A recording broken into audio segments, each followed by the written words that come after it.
Yo, what is good YouTube? I'm Richie Kim, and today I'm going to be bringing you all the performance review on the Nike Renew Elevate 3. Before we get started, if you all enjoy sneaker content just like this, do me a favor, hit that subscribe button down below, and also hit that bell notification button so you never miss another video just like this. But anyways, let's get right into it.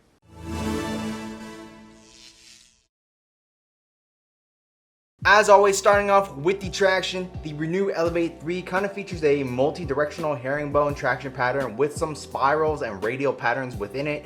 Up in the forefoot area, you do have that combination of like that herringbone along with a spiral pattern, and then in the heel you do have like this radial pattern. And overall, I would say that the traction on here is actually really good. If you are playing on your cleaner courts, you're going to be able to stop on a dime. It was really nice. If you're playing on your average dusty to really dusty courts, just depending on how dusty your environment is, the traction should still be good. However, make sure you do wipe because this thing does pick up some dust, and if you don't wipe and you let that dust accumulate, you will slide to a stop, but I never had the issue of slipping out or anything like that. So yeah, just make sure you do keep that in mind if you are playing on those dusty courts. Another thing about this traction is that the rubber is actually decently hard, so if you did want to use these outdoors, I would say you should be okay. So yeah, overall the traction on the Renew Elevate 3 is good. And something else to mention is that this is a solid black rubber outsole. And when it comes to Nike, usually the black rubber outsoles don't perform as nice as the other solid colorways. So yeah, hopefully the traction, if this ever comes out with, a solid white color or any other color besides black, I feel like the traction will be even better. So moving on to the cushion, the Renew Elevate 3 features Renew cushion along with what I'm guessing is Phylon.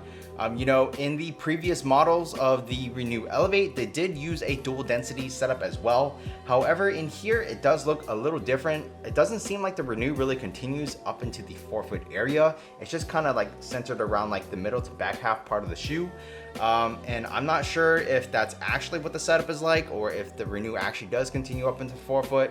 I don't think it does, just because of how it feels. But in the heel, you do see that you do have this Renew along with, I'm guessing, the Phylon midsole. And in the heel, the cushion is actually pretty nice. You do have compression, you have impact protection, and it feels really good in the heel. In the forefoot though, I would say that it's definitely more dead. It's more firm. You get a lot of court feel or responsiveness, but you definitely don't feel that Renew-like foam in the forefoot as you do in the heel. So that's kind of a bummer because you could definitely feel it in the previous Renew models. Maybe not a lot, but definitely more than how much you feel it in the Renew Elevate 3. So that is a bummer. But overall, still, the cushion setup is pretty decent. You do get that impact protection in the heel, which is fine. But yeah, it would have been nice if they did actually continue this Renew foam into the forefoot, or maybe they do and it's just super thin. Either way, it's just not as nice in the forefoot as I would have liked it to be. So moving on to the materials, the Renew Elevate 3 features pretty much an entire mesh upper, and the mesh is actually pretty decent, especially for the price. It's actually super surprising. And then on top of the mesh, you do have like these fuse overlays, such as on the toe box area for the added durability if you do like to do toe drags. You do also have like this fuse-ish like material around where the laces go to reinforce those areas so it doesn't rip. And then as you move towards the back and middle part of the shoe, you do have that continuation of the mesh. And then moving towards the tongue, you do have like just a traditional mesh tongue, and I would say it's padded enough to where if you do like to crank down your laces, you won't feel it digging into your foot. And this thing actually does feature wide flat laces as well, which just helps with that problem. Overall, from a material standpoint, it definitely isn't anything special, but it does get the job done in terms of that performance. So moving on to the fit, I would say that these do run true to size, at least lengthwise. Widthwise, I would say these are definitely narrow. This is a half booty upper, and if you do have a wider foot, you're gonna have probably a hard time getting your foot into the shoe. I'm a slightly wide footer, and I already had a decently hard time sliding my foot into the shoe because of the way this is set up. The half booty upper, kind of where the tongue meets the strap that connects to the bottom of the shoe, it is very narrow. And if you have a wider foot, when you slide your foot into the shoe, it kind of catches those like straps and like it'll fold over itself, so it's super uncomfortable.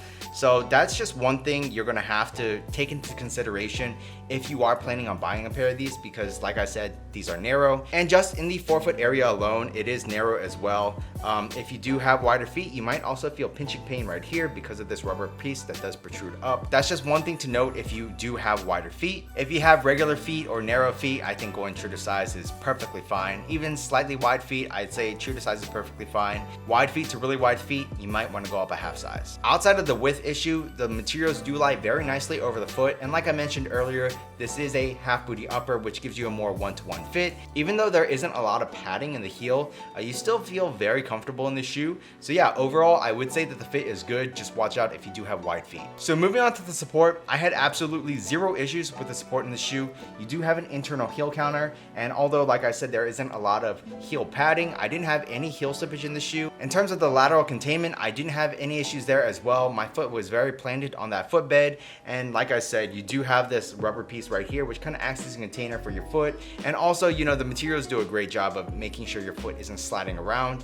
As far as the lateral stability goes, you are covered there as well. You do have a fairly wide base, and this foam does actually protrude out and acts as an outrigger, so you aren't going to be rolling over on those hard lateral movements. And then in terms of the torsional rigidity and stability, I'm actually not sure if there's a torsion plate in here, but I would say this is still fairly stiff. So yeah, you are covered there as well. The support in the Renew Elevate 3 is definitely nothing special, but it does get the job done just fine. The Renew Elevate 3 retails for $80, and you know, for 80 bucks, I would say this is definitely a solid shoe. Very solid pickup. This is a shoe that you can wear, you know, year round, outdoors, indoors. It really doesn't matter. You can beat these up, and yeah, these will still perform really great.